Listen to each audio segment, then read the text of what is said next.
지금부터 제2부 오전 주제 발표를 시작하겠습니다.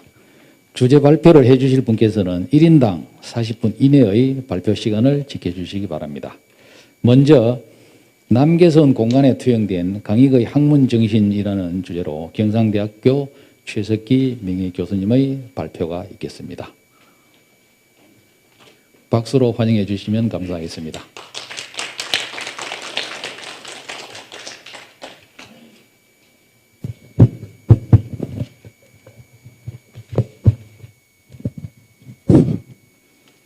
대단히 반갑습니다.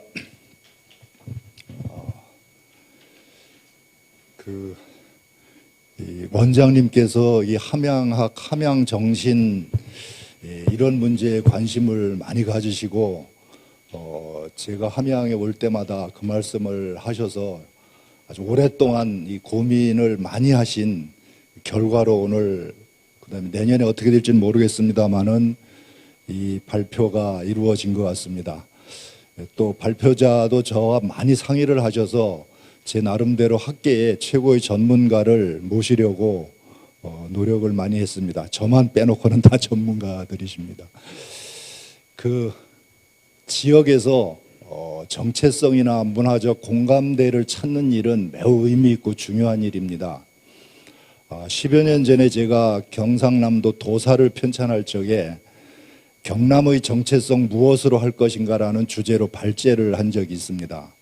그런데 이제 그때 창원에 사는 어떤 교수는 가야 문화를 정체성으로 삼아야 된다라고 해서 제가 이 국가 정체성, 지역 정체성, 민족 정체성, 개인의 정체성 이런 문제들을 책을 사가지고 공부를 수십 권의 책을 사서 읽어봤고 그것들이 정체성이라는 것이 어떤 의미가 있는지를 많이 고민을 해봤습니다.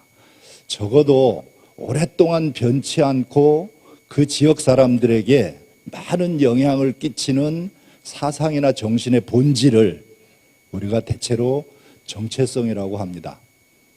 가야 문화는 매우 중요한 우리 역사의 유물입니다. 그런데 약 1500년 전에 이제 가야는 거의 멸망을 했죠. 가야 문화가 대부분 이제 매장 문화인데 지금 우리들에게 무슨 영향을 끼치고 있을까?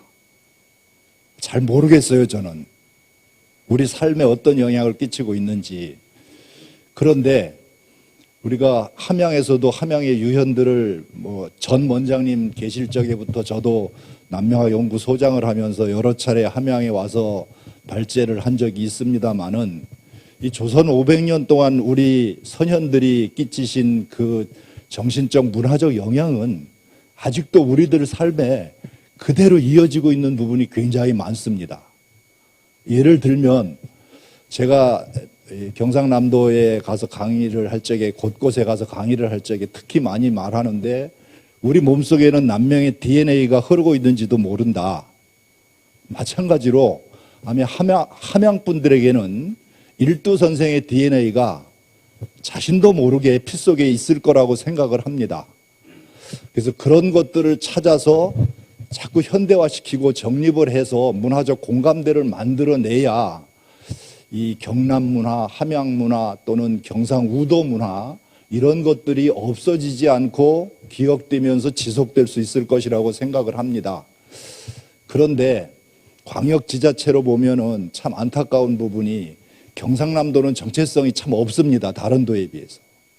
예를 들면은 경기도는 서울 중심으로 남북이 상당히 문화적 이질감이 있는데 실학이라는 것을 가지고 십수년 전부터 정체성을 찾으려고 노력을 했습니다. 그래서 실학 박물관은 물론이고 많은 그 일들을 하고 있습니다. 화성은 물론이고요. 그런데 이 경상남도는 지사가 바뀔 때마다 정체성이 달라지는 것 같아요. 그래서 이게 좀 문제가 있다. 또 도시로 볼 적에 특히 동부권에는 부산하고 인접된 지역에는 대도시가 발달해서 산업화되어 있는 반면 서부 지역은 그렇지 못하기 때문에 이 정체성에도 상당히 혼란스러운 부분이 많을 것이라고 생각하고 도청이 창원에 있다 보니까 창원에 있는 분들은 외부에서 유입된 인구도 많고 이 정체성의 개념이 모호한 분들이 굉장히 많은 것 같아요, 가보면. 그래서 도청이 만약 진주에 계속 있었다면 정체성이 달라지지 않았을까라는 생각을 해봅니다. 역으로 경상북도를 한번 생각해 보면은 경상북도는 정체성이 확고하게 정립되어 있습니다. 대구도 포함된다고 할 수 있죠. 그래서 예를 들면 이런 겁니다.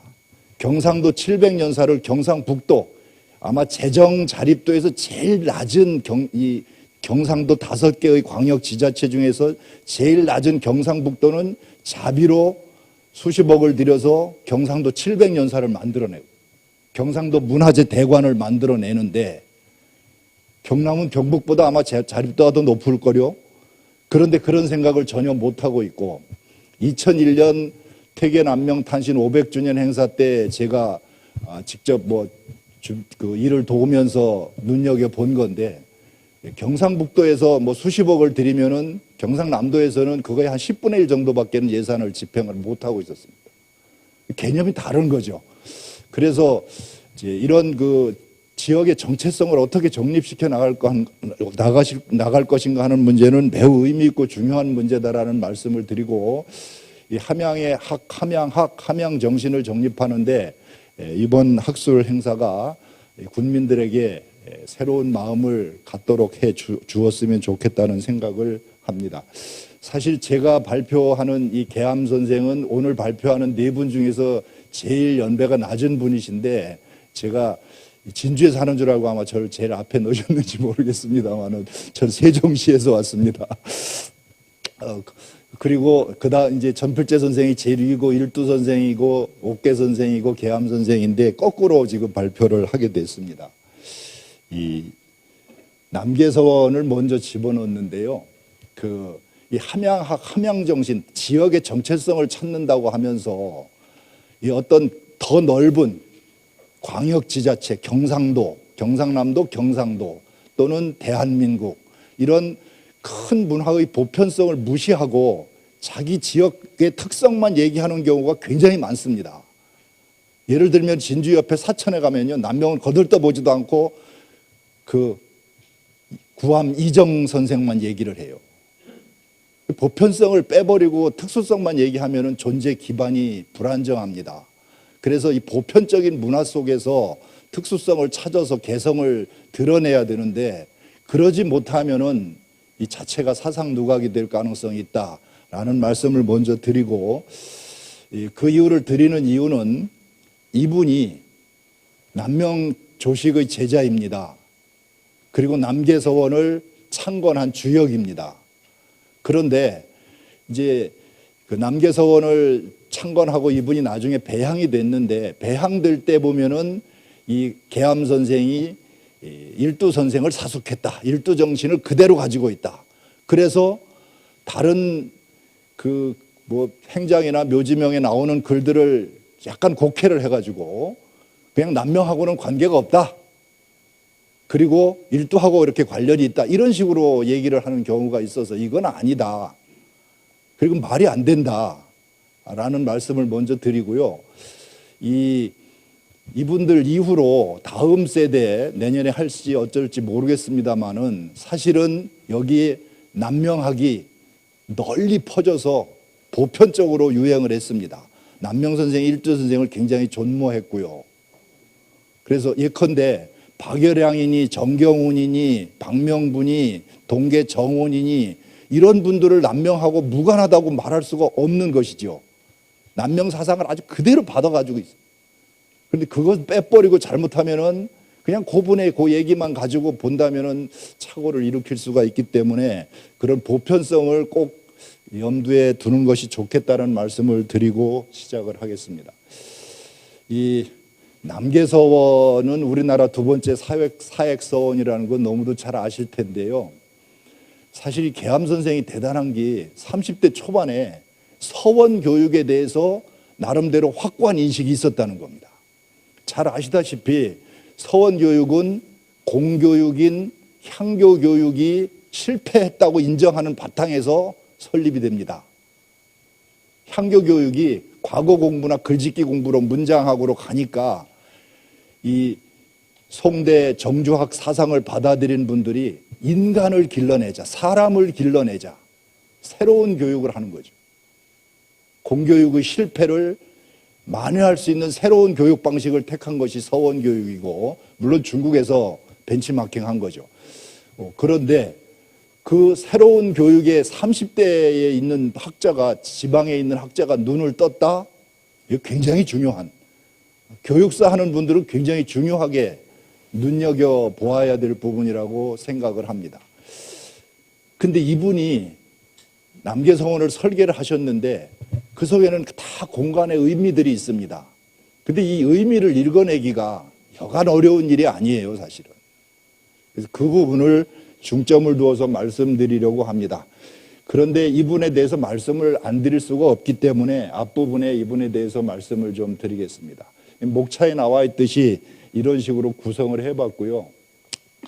이분은 이 사화가 빈번한 시기에 함양에서 활동한 사인이다.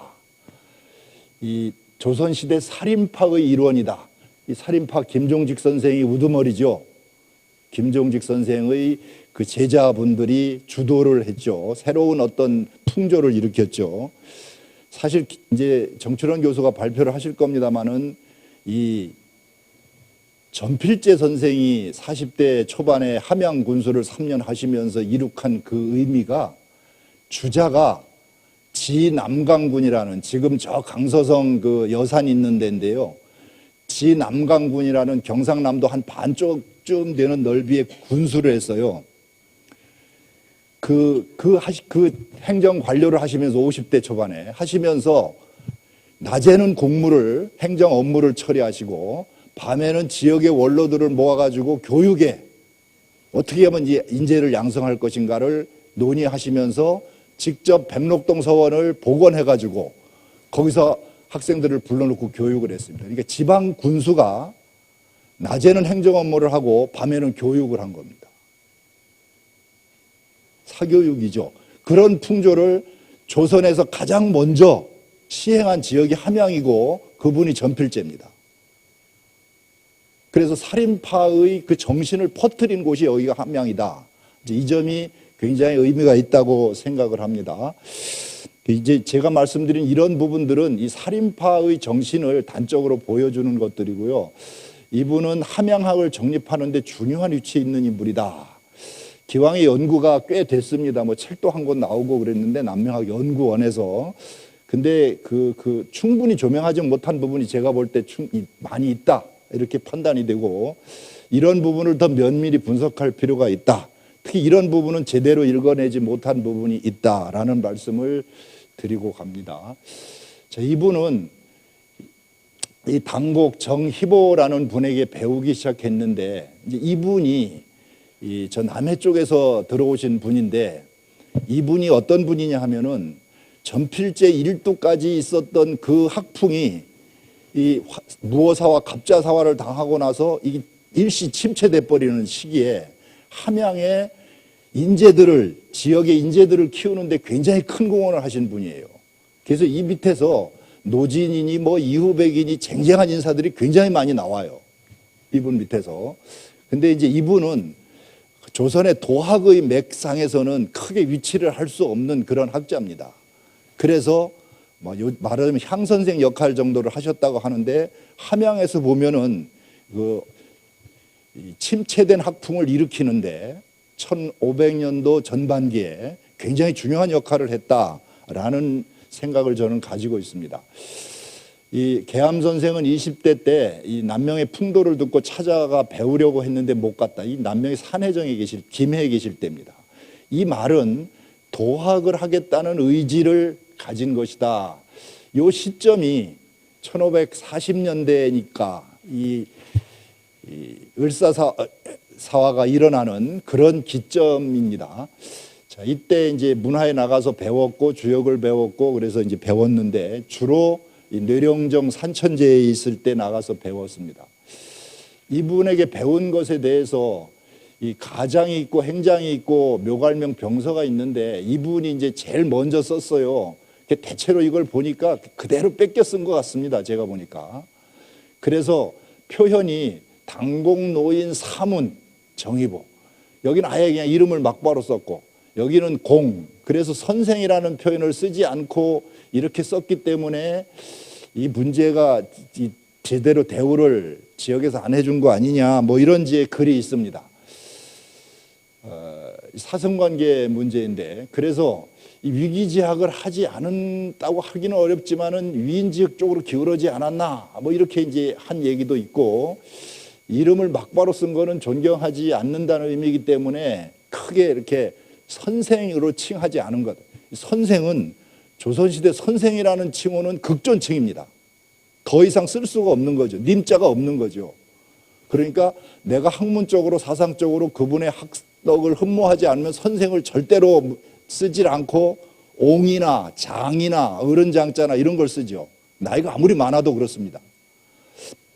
그래서 이제 이런 부분을 가지고 얘기를 하는데, 이거는 제가 볼 적에는 이제 조금 뒤에 말씀드리겠습니다. 이 동계는 제가 그 전에 한 10여 년 전에 발표를 한 적이 있는데, 이분에 대해서 학문이 순정했고 조예가 깊고 독실했다, 뭐 그러면서 문사와 이치가 둘 다 높았다, 상당히 좋게 평가한 거예요. 그리고 제가 이제 이거 쓴 겁니다. 이 사기가 극도로 위축된 시기에 함양 지역의 학문을 다시 진작시켜서 젊은이들을 다독거린 인물인데, 이 송초의 북송초의 호원, 그 다음에 당나라 때 한유, 이런 분에 비유되는 분으로 얘기를 합니다. 그래서 이제 이런 부분은 그 도학자의 도통의 학맥에 위치하지 않고 향선생의 역할을 하는데 그쳤기 때문에 크게 그렇게 주목을 받지 못하고 평도 그런 것이지 무시할 인물은 아니다라는 말씀을 드리는 거고요. 이런 부분은 이 뒤에 이제 그 조식의 문화에 출입하여 스승으로 섬겼지만 강익의 학문은 정여창을 사숙한 것으로 결론적으로 사승이 없다. 이 사승이 없다라는 건데, 이건 상당히 문제가 있는 그 주장이라서 제가 좀 반박하는 얘기를 했습니다. 동계의 행장에 무소사승이라는 말이 있는데, 이것은 정의보와 조식, 남명을 사사하지 않았다는 말이 아니고 강익의 학문 자세가 자득을 위주로 했다는 말이지, 즉 자득을 위주로 해서 스승에게 물려받은 그런 것이 없다는 얘기지 배우지 않았다는 말이 아니다, 이제 이렇게 저는 보았고요. 또 행장에, 동계의 행장에 남명 선생을 사사하여 그의 문화에 출입했다고 분명히 언급을 하고 있고, 묘갈명에서도 사후의 의리가 있었다고 그러는데, 이 사후라는 말이 스승도 되고 스승과 벗도 되고, 이거 포인트가 우에다가 더 포인트를 줄 수도 있습니다. 그래서 마치 종유했다고 하면은 그냥 따라다니면서 배우고 얻어 들은 건데, 사실 그것도 배웠다는 말인데, 이 사후의 의리가 있었다는 말을 좀 오해할 만한 소지가 있습니다. 그 다음에 이 동시대에 계암하고 가장 친했던 정복현, 이미무, 노진, 진짜가 PPT에 한자가 없어서 이렇게 썼습니다. 그 다음에 산청의 오건, 이분들은 이 남명문화에서 아주 대단한 분들인데 이분들하고 아주 절친하게 지냈다. 그러면은 이분이 이 남명한테 배우지 않았을 일은 전혀 없고요. 나중에 이제 남계서원 그 공간 의미를 말씀드릴 적, 남명의 추구하던 그 성리학의 도학 정신이 그대로 투영되어 있습니다, 거기에. 그래서 그 부분을 이제 저는 말씀을 드리고요. 이 후인들이 일두를 사숙한 점을 부각시키는 것은 이 계암을 남계서원에 배양하기 위해서, 동계가 먼저 배양이 됐죠.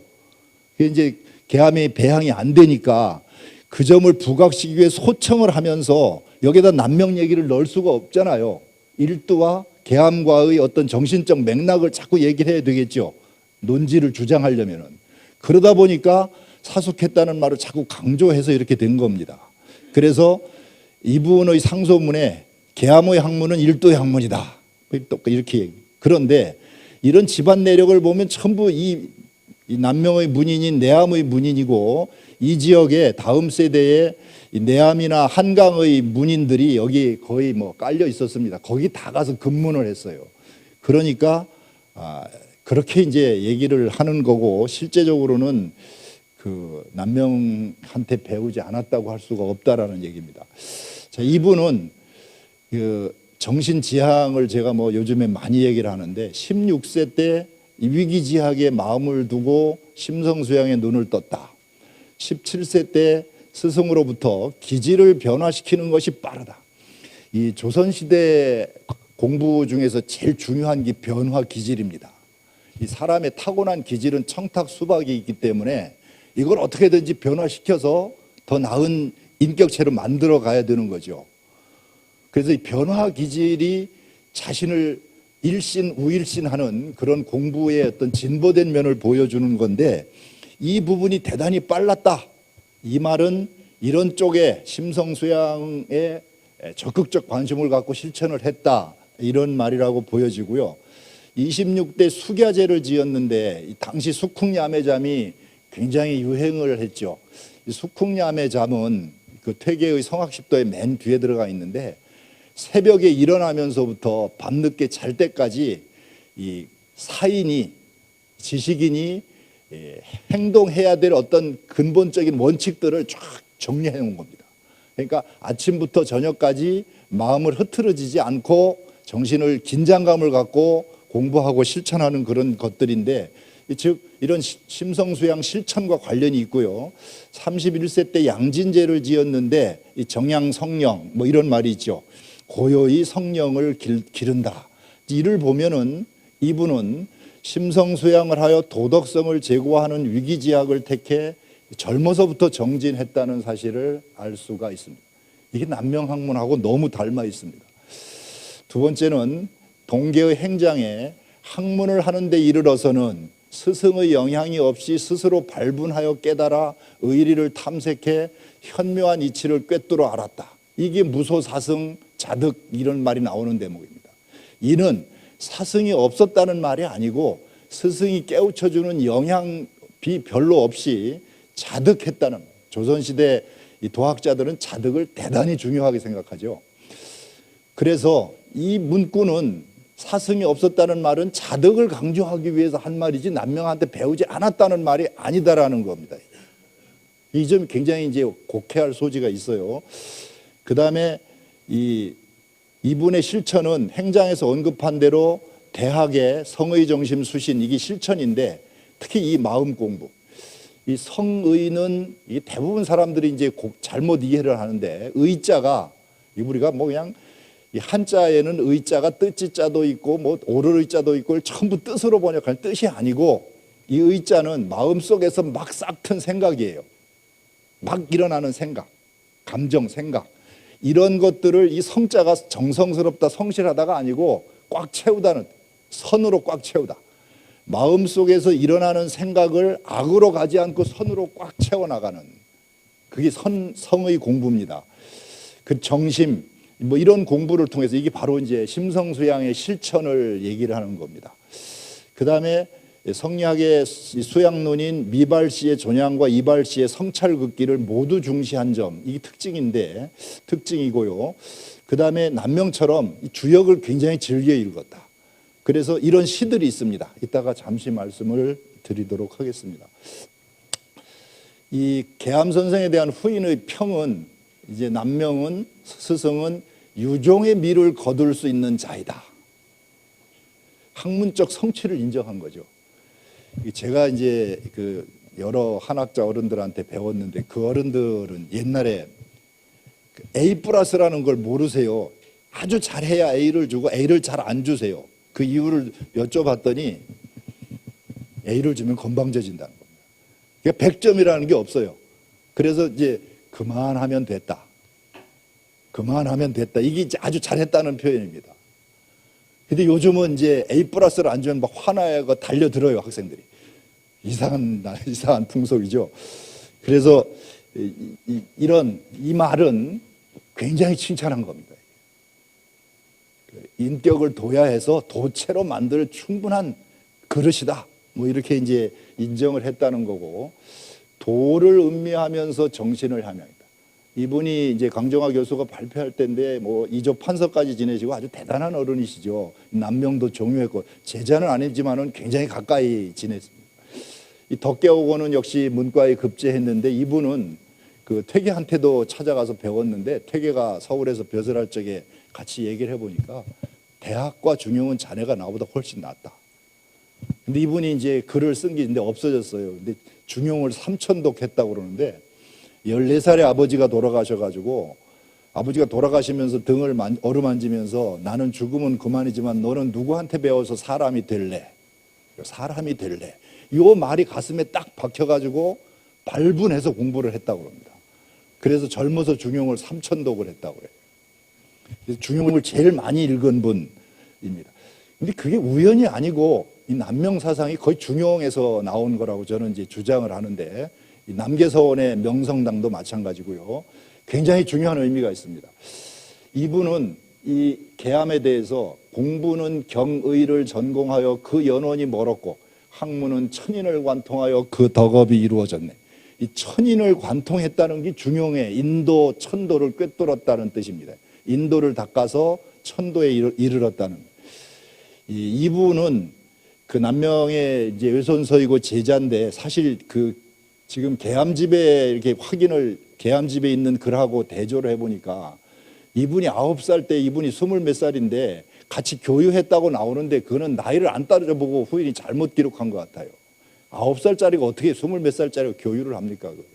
말이 좀 안 되잖아요. 그래서 이분의 형님들하고 교유를 한 것 같아요. 김우홍이 함양 군수를 내려왔을 때 그분하고 친한 것 같고 이분이 이제 나중에 이렇게 쓴 글이 있는데 널도다 도를 준수한 것이 넓으며 굳세도다인데 잘못됐는데 굳세도다 도를 자임한 것이 힘차며 마음을 보존함이 구차하지 않아 은연중 속세의 지주가 돼요. 이게 무슨 말이냐 하면은 사화로 굉장히 침체된 을사사화 이후로 그 분위기 속에서 속세의 지주가 되었다. 어떤 윤리 도덕의 기강을 부지시키는 역할을 했다. 이 지역에서. 그래서 내성 안으로 성인이 되는 것 공부를 추구해서 광풍제월의 정신을 고양한 인물이라고 생각이 됩니다. 자, 이제 남계서원으로 넘어갔습니다. 남계서원의 창건 사실과 공간의 의미인데요. 이건 연혁이니까 쭉 내려가겠습니다. 1552년 계암이 이런 분들과 논의해서 일두 선생을 제양하는 서원을 창건하기로 결의를 했습니다. 당시 나이가 30세 때인데 말씀을 드렸듯이 서원 교육에 굉장히 일찍 눈을 떴다. 이 서원 교육은 주세봉 선생이 만드시고 퇴계 선생이 그 원규 같은 걸 확정하신 거죠. 그래서 특히 퇴계 선생이 나중에 거기에 서원에서 어떤 인간형을 길러낼 것인가 소수서원에 아주 굉장히 많은 그 생각들을 거기다 담아 놓으셨고 그것들이 이제 전국적으로 확산되면서 살인파 지식인들에게 널리 퍼져나갔는데 이걸 굉장히 일찍 눈을 떴다. 사문을 흥기시키고 유교를 창도하는 것을 책임으로 여겼다. 이걸 그냥 받아들이면 의미가 없는데 16세기 중반기 사화기라는 시대 배경 속에서 이 말을 이해하면은 매우 중요한 의미라고 생각이 됩니다. 그 다음에 군수 서구연이 도와주어 가지고 이제 이 서원을 창건하다가 이분이 채차되는 바람에 강당에 기화를 입히지 못했다고 그러고요. 그 뒤에 윤화기 군수가 돼서 왔는데 역시 도와줘 가지고 강당을 완공하고 묘우를 건립했습니다.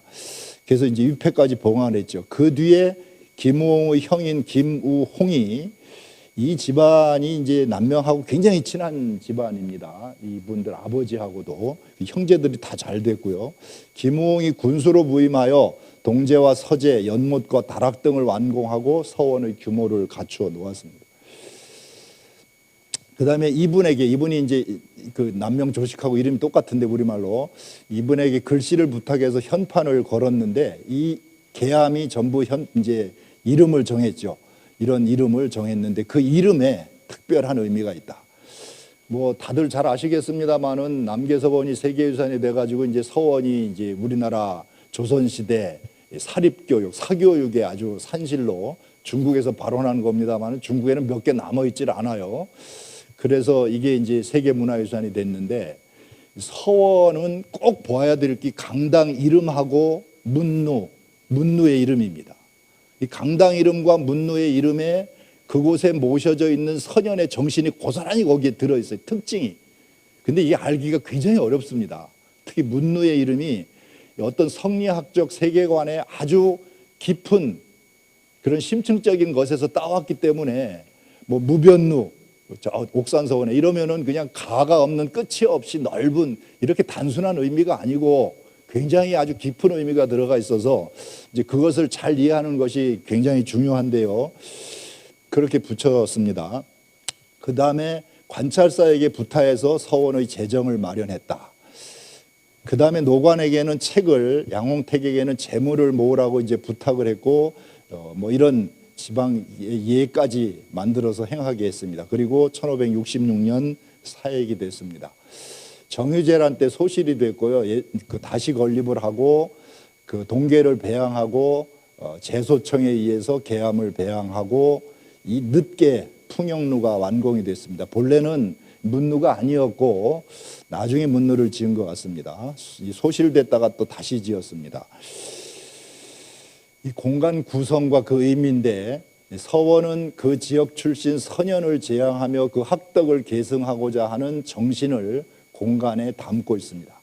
서원은 선현을 제양하는 제향 공간, 선현의 학덕을 계승하는 장숙. 이 장수가 감출장자가 그냥 고요히 들어앉아서가 아니고 얘기에 나오는 말인데 뜻을 품고 큰 뜻을 품고 들어앉아서 수학하는 곳이라는 뜻입니다. 공부하는 공간, 휴식을 취하는 유식 공간. 이거를 이제 이렇게 서원이 세계유산에 등재될 때 뭐 이걸 가지고 많은 분들이 이게 쉬는 공간이 아니고 차 마시고 잡담하고 담배 피우는 공간이 절대 아닙니다. 여기가 유식 공간이 정자나 묻는데 이 쉬는 공간이지만 책을 읽던 것을 덮어놓고 잠시 쉬는 공간이지만 그 쉬는 시간에 차 마시고 뭐 이런 게 아니고 잡담하는 곳이 아니고 이 자연을 관찰하면서 거기서 어떤 이치를 살피는 그런 공간으로서의 의미를 많이 드러내고 있습니다. 뭐 이렇게 돼 있죠. 그건 다 아실 테니까 그냥 넘어가고요. 이 마지막에 이런 특징을 잘 눈여겨볼 필요가 있다. 이제 강당의 이름과 그 동서재 이름인데 이 명성당 중용장구 제21장에 나오는 말인데 굉장히 어렵습니다. 여기가 이게 자자는 말미암을 유자하고 같고요. 이게 성하고 명이 나오는데 중용장구 제20장에 명선, 성신 이 두 키워드가 나옵니다. 명선은 선을 밝히다는 뜻이고 성신은 내 몸을 진실로 가득하게 만들다는 뜻입니다.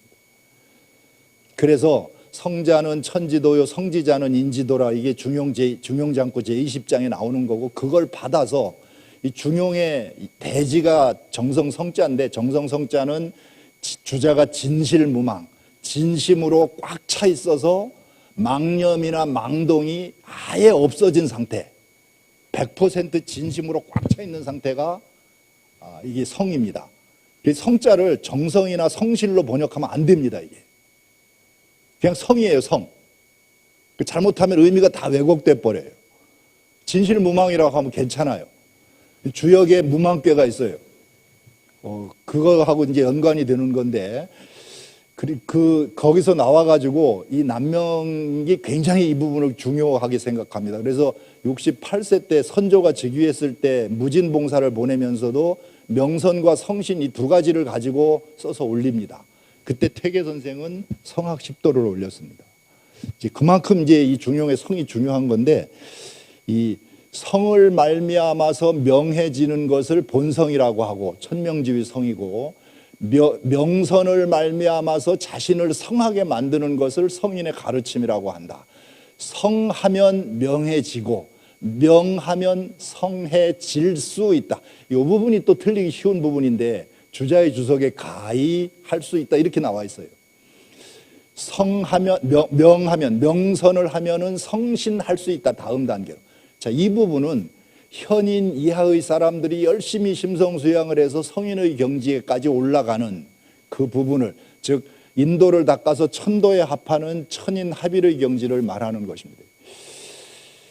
저희 설명을 여기까지 드렸고요. 성은 이 계암의 스승인 남명이 제일 중시한 학문의 목표고 이 남명의 학기도가 있는데 그 중에 이제 한 5개 정도는 본인이 직접 그린 것으로 보여지는데 그 중에 성도, 역서, 학용, 어맹, 일도도 뭐 일자입니다. 이런 그림이 가장 핵심인데 이 글자를 제일 중요하게 생각해서 모든 경전에 있는 걸 다 뽑아가지고 이 글자로 집약을 시켜놨어요.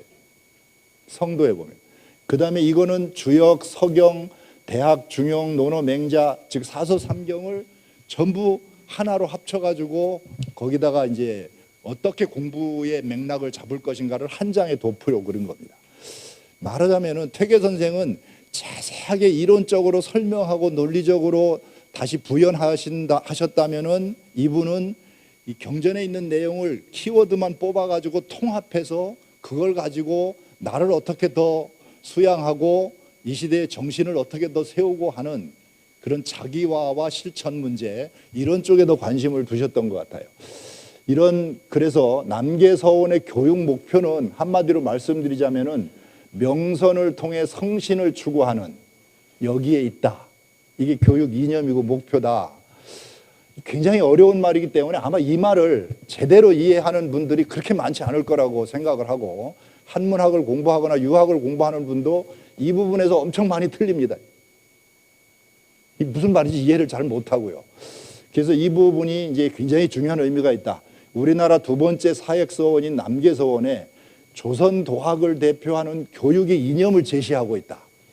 그 어디에도 찾아볼 수 없는 굉장히 중요한 부분이라고 저는 말씀을 드리고요. 그 다음에 좌우에 강당이 있는데, 협실이 있는데, 하나는 거경제, 지부의제죠. 자, 거경제는 마음을 늘 경에 둔다. 이 거자가 우리가 거처하다만 아는데, 두다 이런 뜻도 있습니다. 마음을 경에 두다. 그런 서재이고, 이 제자가, 이 보일씨가 귀신을 뜻하는 거죠. 옛날에 이제 지금은 제시례 밖에는 잘 안 쓰는데 저 제자는 귀신을 만날 때의 마음, 그 마음으로 몸과 마음을 경건히 하는 장소입니다. 여기서 술 마시면 안 되는 거죠. 노래 불러도 안 되는 것이고. 거경제 지부의제라고 했는데 이 경자는 이 북송 송나라 때부터 성리학의 핵심이고 조선시대 조선 성리학의 핵심인데 이 불교에 대항하기 위해서 능동적이고 주체적으로 자기 마음을 어떻게 붙잡아 갈 것인가. 그냥 마음을 붙잡자고 하면 안 되니까 마음의 어떤 긴장감이나 경외감을 딱 가지고서 있는 건데 그게 좀 더 쉽게 말씀드리면 주자의 그 경제자매라는 데 나오는 대월 상제입니다. 상제를 대하는 마음. 하늘이 늘 나를 내려다보고 있으니까 하늘을 대하는, 하느님을 대하는 마음을 늘 갖고 있으면 긴장감과 경외감이 생길 수밖에 없는 것이죠. 그런 마음을 이제 경이라고 이해하시면 될 것 같고요. 이 정자와 그의 문인들, 뭐 사량자, 윤돈, 뭐 이런 사람들에 의해서 이 개념이 정립이 됐고요. 주자가 유외근지, 이건 잘 얘기 잘 안 하는데 이제 저는 이 점을 강조하는데 경자의 뜻은 오직 외자가 그 뜻에 가깝다. 이렇게 주자가 얘기를 했어요. 그래가지고 저것도 못 알아들으니까 경제자매다가 뭐라고 얘기를 했느냐? 대월상제. 라고 얘기를 한 거죠. 그리고 안 되니까 의관을 바르게 하고 보는 것을 높게 갖고 뭐 이런 얘기를 이제 거기다가 덧붙여 놓은 겁니다. 지부의는 이게 이제 맹자에 나오는 거죠. 호연지기를 얘기할 때 호연지기는 지부의 소생이라. 의를 집적해서 생겨나는 것이다. 천왕봉에 올라가서 고함 질러서 생기는 게 아니고 의를 내 몸에 꽉 채웠을 때 생겨나는 기상이 호연지기다. 그 말인데 이 의자가 인의예지 할 때 의자죠. 의자가 요즘에는 의리나 정의로 흔히 이제 해석을 하는데 주자가 의는 심지제요 사지의라 이렇게 해서 마음의 절제이고 일의 마땅함이다. 이걸 조금 더 현대식으로 의역을 하면은 마음에서 일어나는 감정을 내가 주체적인 마음이 절제하고 통제하는 것. 그 다음에 어떤 일을 처리할 때 이 마땅 의자는 합리적인, 옳을 의자하고 같은 뜻이에요. 합리적으로 처리하는 것이 이제 의자라고 볼 수 있는데, 그래서 의리 정의인데, 의리는 대체로 이치적인 측면에서 얘기를 하는 거고, 정의는 실천적인 측면이 강합니다. 자, 이 두 이름을 보면은, 거경과 지부의를 따놓고 보면은, 이게 경과 의가 나오죠. 경과 의가. 경과 의. 이 바로 남명의 학문하고 같은 맥락에 있다고 보여집니다. 똑같다고 얘기하기는 좀 어렵습니다만 출처가 다르니까. 그래서 이런 것들을 아마 계암이 의도적으로 심어놓지 않았을까. 즉, 이 명성당, 성을 추구하는 공부를 하기 위해서 첫 번째는 마음을 경에다 둘 것, 긴장감을 가질 것. 두 번째는 의리를 계속 집적해 나가는 공부를 할 것. 이 두 가지를 실천 방법으로 내세운 것이 아닌가 싶습니다. 동제, 양정제, 이제 다락의 애련헌이고 이제 동제 서재에 있는데요. 이 양정이라는 말은 뭐 주역 몽께서 따온 것이고 애련헌은 주돈이의 애련설에서 취한 것 같은데 이 연꽃은 주돈이가 군자를 상징하는 것이죠. 그런데 이 주돈이는 이제 북송 때 도학자인데 이정의 스승이죠. 나이는 뭐 열 몇 살 차이밖에 안 됩니다만은 이분이 태극도설이라는 걸 지어가지고 이 신유학의 우주론을 설계를 했죠. 그러니까 그 전에 원시유학, 공맹의 유학은 우주론이 아주 빈약했는데 이 도교나 뭐 불교의 우주론하고 대항하기 위해서 그런 이제 우주론을 정립하신 분인데 그 태극도설뿐만이 아니라 애련설을 지었는데 거기에 연꽃은 군자로 얘기를 해놓고 아주 유명한 문구들이 있죠. 그런데 이제 이분은 그 당나라 때 황정견이라는 시인이 이분에 대해서 평가하기를 흉금이 맑고 깨끗한 것이 광풍제월과 같다. 이분의 인품을 광풍제월이라고 표현을 했어요. 이 광풍제월은 이제 주돈이로부터 나오는 것인데 조선 전기 그 사화기에 도학자들이 특히 이 말을 좋아합니다. 아마 제일 먼저 좋아한 분이 일두 선생일 것 같고 그 다음에 남명 선생일 것 같아요. 왜냐하면 그 공간에 남아 있어요. 그런 의미들이. 그래서 이 말은 이제 제월은 개일제자니까 밤에 구름 한 점 없이 맑게 개인 밝은 달이 떠 있는 달밤이 제월이고요. 근데 광풍은 이게 이해하기가 굉장히 어렵죠. 바람에 빛이 난다? 이게 무슨 소리야? 이 광풍이라는 그 정자 이름이나 이 다락 이름이 굉장히 많은데요. 이거를 이제 제가 쭉 찾아보니까 조선 후기의 성호 이익 선생이 이 막 출처를 전부 따져가지고 해석을 하면서 이 바람에 빛이 난다는 건 이런 거다. 마치 5월 달에 보리가 이제 이렇게 자랐을 때 바람이 불어서 그 보리밭에 물결이 치면은 거기서 빛이 나죠. 그런 겁니다. 그 다음에 5, 6월 달에 감잎이 돋아나면 거기 햇살이 부서지면 반짝반짝 빛이 나죠. 그런 거예요. 그러니까 맑고 밝은 경계. 아주 맑고 밝은 그런 경계를 이렇게 이제 은유적으로 표현을 한 게 광풍이라는 뜻입니다. 바람에 빛이 없죠. 눈에 안 보이니까 바람이. 근데 그렇게 이제 비유를 한 거고요. 그래서 이 부분은 이 일도 선생이 추구하던 정신과 관련이 있습니다. 그래서 아마 이렇게 해놓지 않았을까 싶은데 문제는 덕천서원은 남계서원보다 늦게 만들어지고 수당 최영경이 설계한 건데 거기도 동제 서재 앞에 네모난 연못이 있었습니다. 지금은 흔적을 찾아볼 수 없는데요. 근데 거기는 또 연꽃이 달라요. 남명이 연꽃을 굉장히 좋아했는데 그거는 맹자가 이제 성지 화자라고 한 유하해라는 사람하고 연관시켜서 얘기를 한 거고요. 여기는 그 주돈이의 광풍제월의 정신을 드러내기 위해서 군자의 정신, 요 군자를 드러내기 위해서 한 것이 아닐까. 매화를 심어 놓은 것도 마찬가지고요. 서재는 보인제 영매제인데 보인은 이문회우 이후보인 논어에 나오는 거기서 딴 거고 요 이름은 남계서원 게 아무런 언급이 없는데 이 후대의 정환필이라는 분의 이 풍영루 기에 보니까 연은 멀리서 완상할 수 있고 매화는 그 고결한 것을 노래할 수 있다. 그래서 아마 이런 군자를 상징하는 것이기 때문에 매화는 멀리서 구경하기에 딱 좋은 군자상, 또 이 매화는 고결한 향기, 설중매니까 그걸 노래하기에 딱 좋은 거기 때문에 이제 이런 것을 심어놓지 않았나 싶습니다. 이 연지를 만들고 주변에 매화나무를 심어놓은 것은 다른 서원에서 찾아볼 수 없는 독특한 공간 구성이라고 생각이 됩니다. 그다음에 외산문의 이름은 준도문인데 이제 문루가 아니었습니다. 중용에서 취했는데 이 단순히 이제 기왕의 연구에서는 예.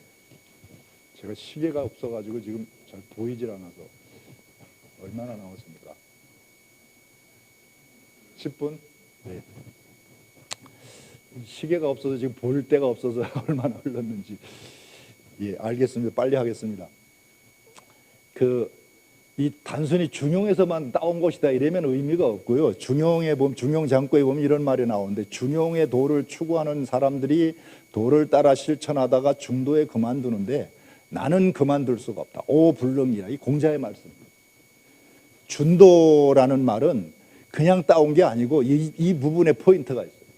사람들이 대부분 가다가 중도에 그만두는데 나는 그만둘 수 없어. 나는 끝까지 갈 거야.